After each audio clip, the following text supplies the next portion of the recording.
चारवण सातपुड्यामध्ये असलेली शाळा आहे आणि इथले उपक्रमशील शिक्षक दीपक उमाळे सर हे आपलं सादरीकरण करतील. त्यांच्यानंतर शेवटचं संग्रामपूरचे योगेश चांगले सर. प्लीज तो व्हिडिओ माझ्या शाळेचा व्हिडिओ आहे तो पण तुम्ही बोलतो. नमस्कार, माझं नाव दीपक मुरलीधर उमाळे, जिल्हा परिषद मराठी प्राथमिक शाळा चारवण. मी 2014ला जिल्हा परिषद शाळा चारवणची रुजू झालेला आहे आणि मी आदरणीय मंच यांना मी अतिशय आदरपूर्वक माहिती सांगू इच्छितो की चारवण ही शाळा आहे ती आदिवासी डोंगराळ भागातील म्हणजे मध्य प्रदेशच्या सीमेवरील अतिशय दुर्गम आणि डोंगराळ भागातील 100% आदिवासी विद्यार्थ्यांची शाळा आहे. ज्यावेळेस मी तिथे 2014ला रुजू झालो तिथे बोलीभाषेचा खूप मोठा प्रश्न होता.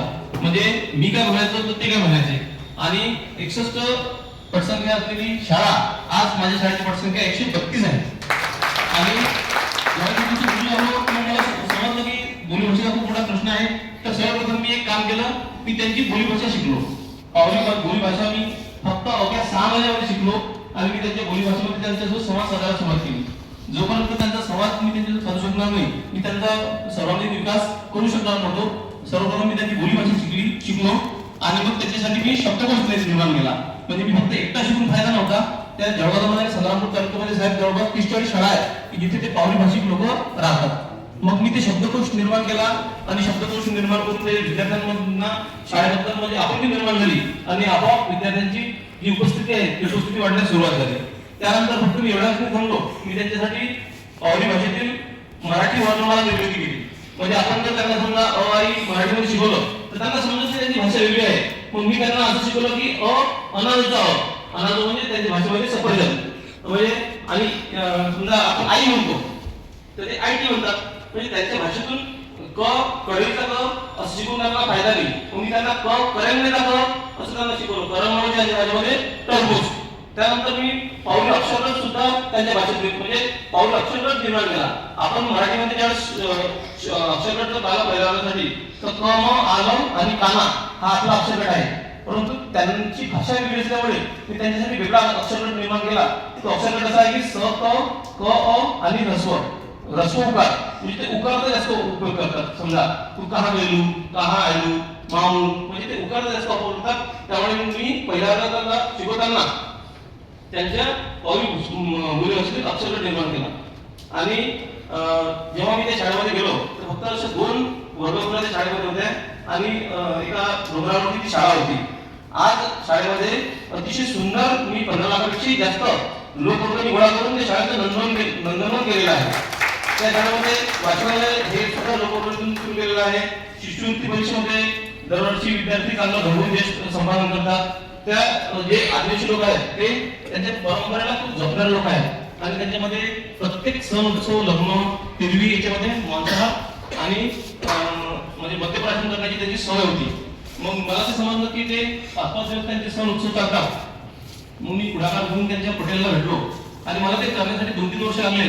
आणि महाराष्ट्रातील पहिली ती चळवळ की त्यांनी दारूबंदीचा ऐतिहासिक निर्णय सुद्धा त्यांनी घेतलेला आहे. आणि या कामासाठी मला तत्कालीन शिक्षण मंत्री बच्चू कडू त्यानंतर बुलढाण्याचे पालकमंत्री यांनी खूप मोठ्या प्रमाणात आमच्या चारवण शाळेतील शिक्षकांचा खूप मोठा सन्मान केलेला आहे. कोरोना काळामध्ये सुद्धा आमची त्या लोकांची काटक हे असल्यामुळे बांधा आमची शाळा सतत सुरू होती आणि शासनाचा एक उपक्रम होता सन्मान कोरोना काळातील शैक्षणिक प्रयत्नांचा. तर साहेब अमरावती विभागातून आमच्या चारवण शाळेचा प्रथम क्रमांक त्यावेळेस आलेला आहे. त्यांना मराठीची ओळख निर्माण करण्यासाठी विविध मान्यवरांच्या आमच्या शाळेला भेटी झालेल्या आहेत.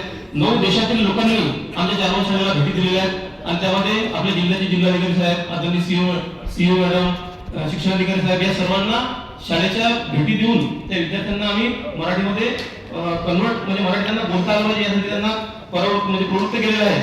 शाळेमध्ये वीज नव्हती, लोकवर्गणीतून वीज आणली आणि नुकतंच गेल्या 15 दिवसाअगोदर शाळेमधला एक पाण्याचा खूप मोठा प्रॉब्लेम आम्ही लोकवर्गणीतून सॉल्व्ह केला. आणि सर्वात शेवटचं तुम्हाला सर्वांना सांगताना मला एक आनंद होतो की बुलढाणा जिल्ह्यातील पावरा समाजाचा पहिला विद्यार्थी MBBS ला मी शिकवलेला विद्यार्थी मागच्या वर्षी MBBS ला गेला. MBBS चा नंबर लागला होता. गावामध्ये फक्त 80 वर आहेत आणि शाळेची पटसंख्या 132 आहे. बुलढाणा जिल्ह्यातला पहिला तो पावरा जो समाजाचा विद्यार्थी आहे मी शिकवलेलं 1ली ते 5वी मध्ये तो मागच्या वर्षी MBBS ला गेलेला आहे. इथून पुढे सुद्धा आम्हाला तुमच्या सगळ्यांच्या मार्गदर्शनातून त्या विद्यार्थ्यांची प्रगती करायची आहे. आणि या मंचाला मी अशी विनंती करतो की मी त्यांच्यासाठी शब्दकोश निर्माण केलेला आहे. तो पावली मराठी पावलीचा अजून म्हणजे झालेला नाही. तो मी माझे शब्दकोश तयार केलेला आहे, डायग्राम सुद्धा सादर केलेला आहे. तर कृपया आपण जर त्याचं म्हणजे प्रकाशन जर केलं, प्रकाशन म्हणजे त्याचं आपल्याला विमोचन करायचं आहे. तुम्ही आदरणीय मंचाला विनंती करतो आणि माझे 2 शब्द संपवितो. धन्यवाद. साहेबांच्या टीमसाठी एकदा जोरदार टाळ्यांचा गजर केला. आदिवासी संस्कृती जपतानाच त्यांना शिक्षणाच्या मुख्य प्रवाहात आणण्यासाठी पेटून उठलेली ही माणसं आहेत. दीपक उमाळे सर अनेक वर्षांपासून त्यांचं नेतृत्व करतात. संग्रामपूर पंचायत समितीच्या वतीने मी मंगलसिंग